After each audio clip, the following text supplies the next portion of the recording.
요한복음 9장 1절로 3절까지의 말씀입니다. 예수께서 길을 가실 때 날 때부터 맹인된 사람을 보신지라. 제자들이 물러 이르되 라삐여, 이 사람이 맹인으로 난 것이 누구의 죄로 인함이니이까? 자기니이까 그의 부모니이까? 예수께서 대답하시되 이 사람이나 그 부모의 죄로 인한 것이 아니라 그에게서 하나님이 하시는 일을 나타내고자 하심이라. 안녕하세요. 저는 관현맹인 전통예술단에서 노래를 부르고 있는 이현아입니다.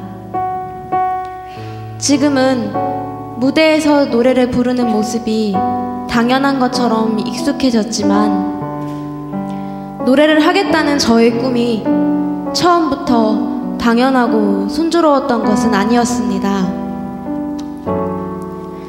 저는 태어날 때부터 앞을 볼 수가 없었습니다. 아주 작은 미숙아로 태어났던 저는 인큐베이터의 산소 과다로 인해 망막이 파열됐고 그로 인해 시력을 모두 잃어버렸습니다. 부모님의 얼굴도 알 수가 없었습니다. 세상이 내뿜는 아름다운 색깔도 저와는 모두 상관없는 이야기였습니다. 처음 낳은 딸이 시각장애라는 것을 아신 부모님은 눈물과 절망의 시간을 보내셔야만 했습니다. 눈에 생기는 염증 때문에 병원을 자주 드나들어야 했던 어린 시절은 기억하기 싫은 악몽입니다. 보이지는 않았지만 옆에서 소리 없이 눈물을 훔치시던 엄마를 생각하면 아직도 가슴이 미어집니다. 애초부터 또래 친구들과 달랐기에 밖에서 함께 어울리는 것도 제겐 무척이나 힘이 들었습니다.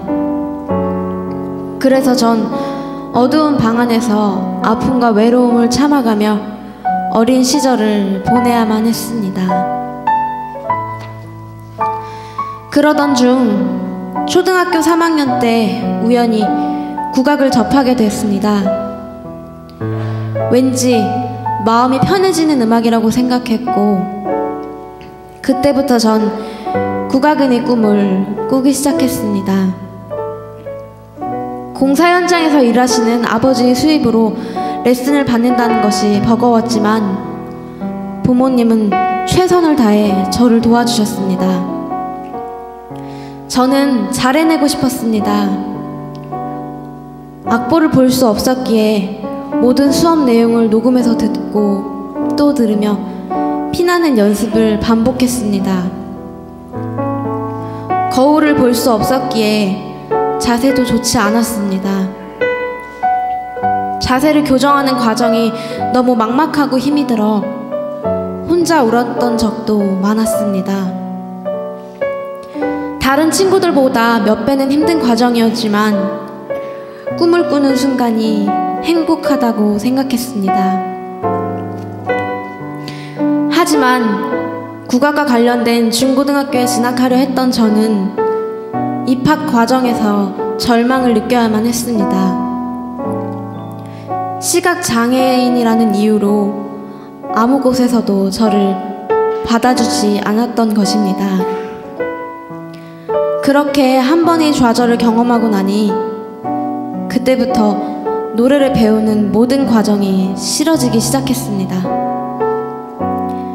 차라리 모든 꿈을 포기하고 안마를 배우며 평범하게 살고 싶어졌습니다.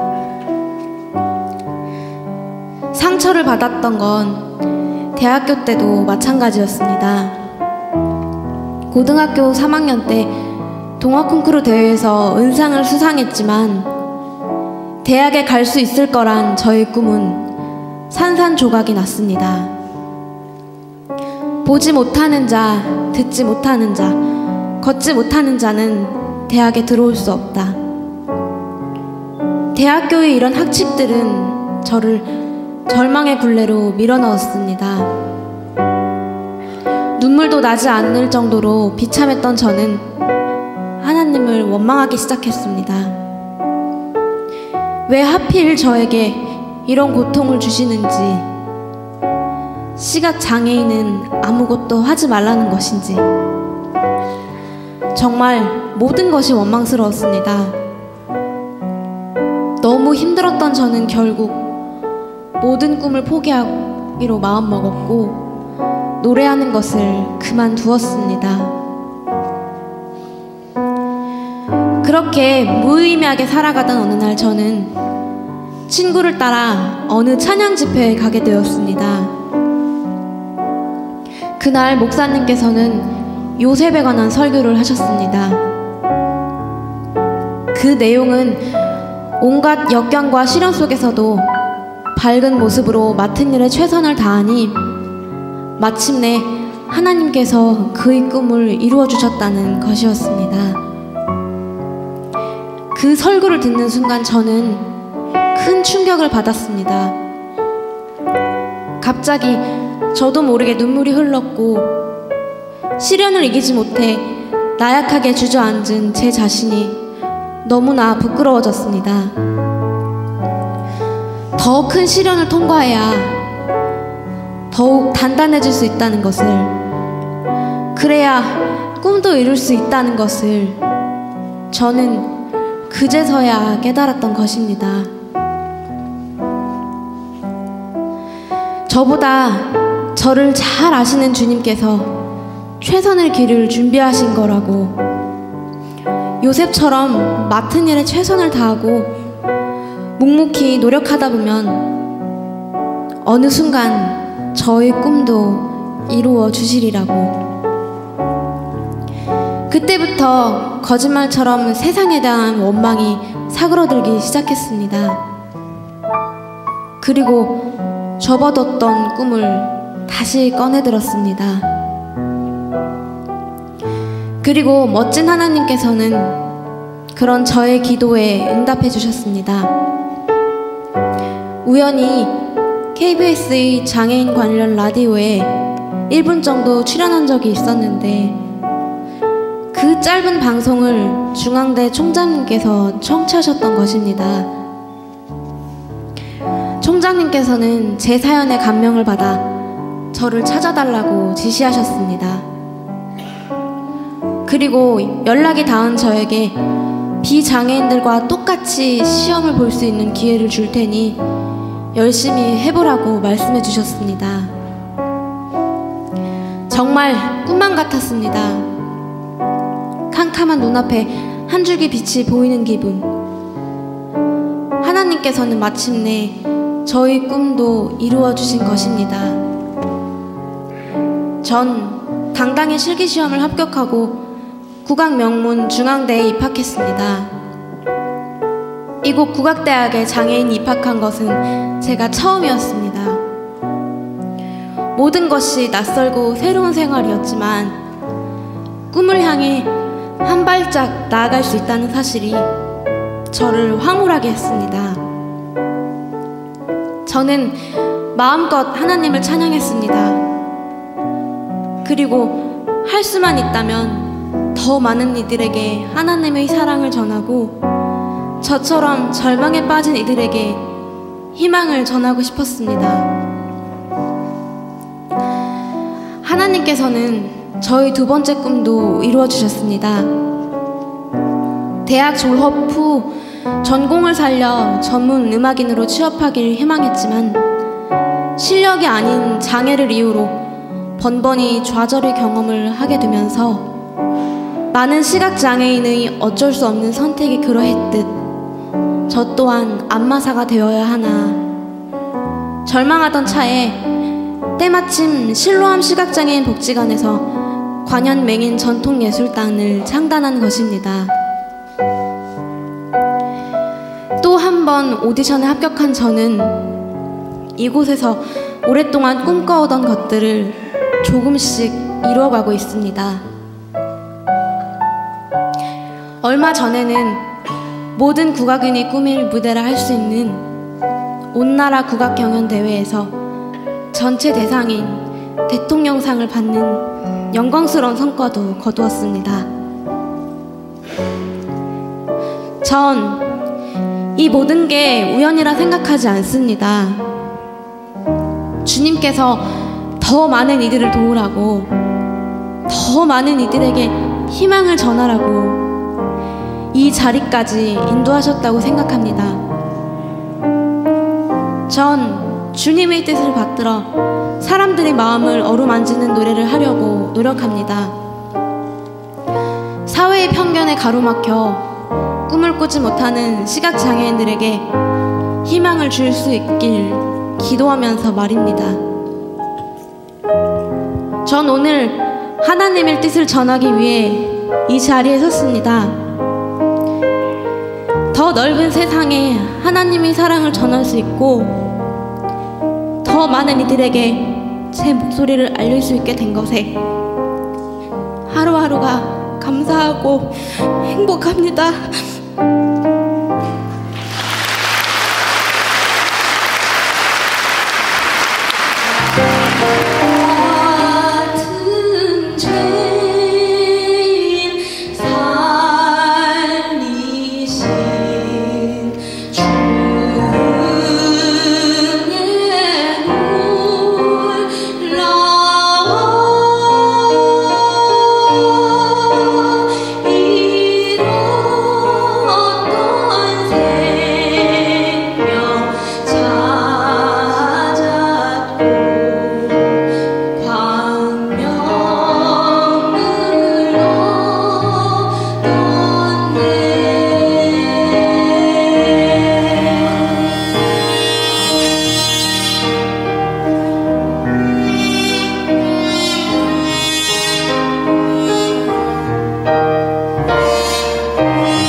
세상에 버릴 사람은 아무도 없다.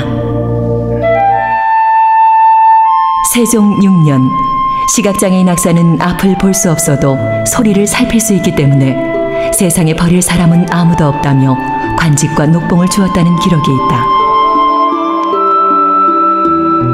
조선시대 궁중에서는 시각장애인 가운데 음악적 재능이 뛰어난 사람들을 장학원에 소속시켜 잔치나 내연에서 가야금, 거문고 등을 연주하게 하였는데 이들을 일컬어 관현맹리라 했다.